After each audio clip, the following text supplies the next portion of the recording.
First of all, we're glad that you have fully recovered. We understand that you just suffered from COVID-19 yourself. Of course, we are about to have a very important conversation right now because the most vulnerable, the poorest in the world, not only unable to work because of global lockdowns, but also seeing food prices surging because of panic buying and supply chain disruptions. How bad could it be? Well, it could be bad, and it is bad already. We're already seeing the symptoms and the beginning of the spread in Africa, which is going to be catastrophic. I mean, you've seen the disruption in some of the most sophisticated supply chain countries in the world, like the United States. And you can imagine if you have a problem there, what you're going to have in the most fragile environments or economies in the world, like in Africa.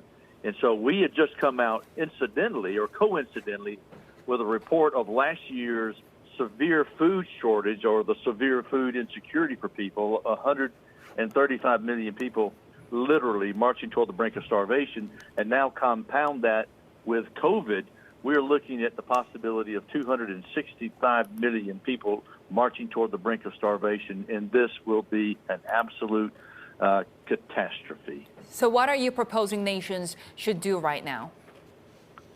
Well, they've got a lot of things they got to do. Number one, you cannot pit the COVID virus against the hunger. You have to work this together. We've got to keep supply chains going. We've got to get the economy moving as fast as we possibly can. You've got to give us the access and the funds that we need, particularly in the fragile environments. Otherwise, you'll have destabilization, migration by necessity, and the list of issues that come with that, which is much more costly than humanitarian support.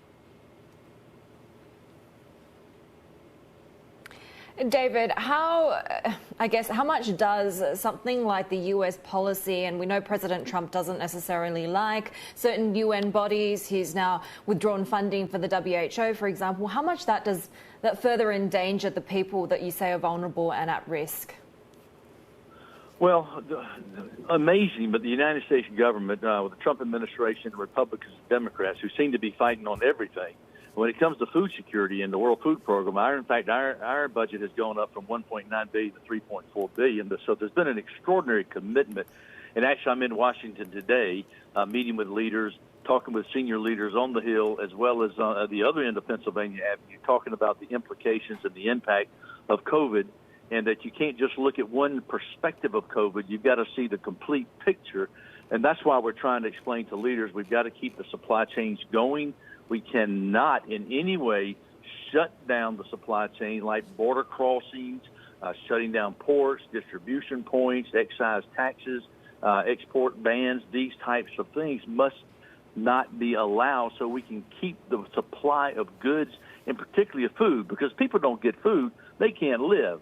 And this is a very serious issue. And so the meetings that I'm having here in Washington and the leaders, and let me say this very clearly, it's been remarkable with everyone facing these very serious issues. I've been talking with the leaders in Germany, in the UK, in the EU, the United States, and the list goes on. And every one of the leaders are committing to continue to work with us to help the poor, to help the needy, to stave off starvation. But they understand this is a complex time period. This is uncharted territory. And this is something that at the World Food Program, we're used to working in hostile environments, whether it's war or conflict or Ebola. So we're providing a lot of guidance, a lot of advice, and not many people realize it. For example, with the airlines pretty much shut down in Africa, we, the World Food Program, are the logistics hub, as we normally are in emergencies around the world, whether it's WHO, UNICEF, or UNHCR. But we are now supplying the doctors, the nurses, the passengers, as well as the cargoes, for we've already put out in 78 countries, millions of masks, millions of test kits, millions of PPE to help keep things moving along to save lives. And so we are a central part of this entire operation. And so we're in this together, and we must not pit COVID against starvation. We've got to work through this together because literally if we don't handle this right, we will have more people die from the economic impact of the breakdown of supply chains than you will from COVID itself. So we've really got to be shrewd and smart and savvy as we work through these complex issues in these uncharted territories. David, throughout every aspect of this health crisis, we've learnt that time is of the essence, and we know from the WHO that the response has been, a quick response is perhaps better than the perfect response, or there's no such thing. I'm wondering how much runway you guys have in terms of time to be able to deal with unforeseen or uncontrollable, hurdles and circumstances that arise. Well, timing is critical, and we don't have a whole lot of time because in Africa, there are many fragile economies now, fragile healthcare systems, a lot of issues dealing, like in the Sahel, for example, where you have Al-Qaeda or ISIS or Boko Haram and these types of unstable environments. And now you're compounding, like in Nigeria, which 90% of their economy is oil. South Sudan, 98% of their economy is oil. And oil prices are dropped to the bottom. Countries that are already very fragile. So time is very critical because the coronavirus, COVID is now spreading in Africa just like it did in the United States and, for example, in the UK and in China. The first couple of weeks are slow, and then it takes an exponential jump.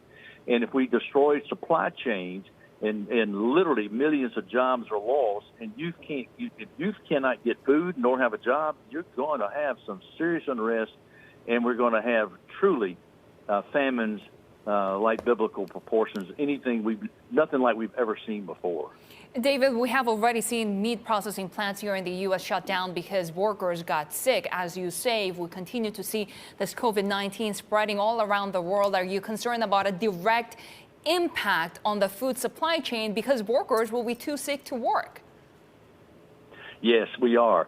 And that's why we're working with leaders. I mean, in Africa alone, where we're pretty much in about every single country, and we're working with the leaders. Many organizations during this pandemic with COVID are having to leave countries. Well, we are the emergency operation, just like when Ebola. We are the containment mechanism. So we come in, and this is where we do our best work. And so 97% of our people out in the field are still on the ground working with leaders to make certain that these supply chains don't break down, working with the leaders and working through the different scenarios that are developing literally on an hour-to-hour basis all throughout Africa and around the world.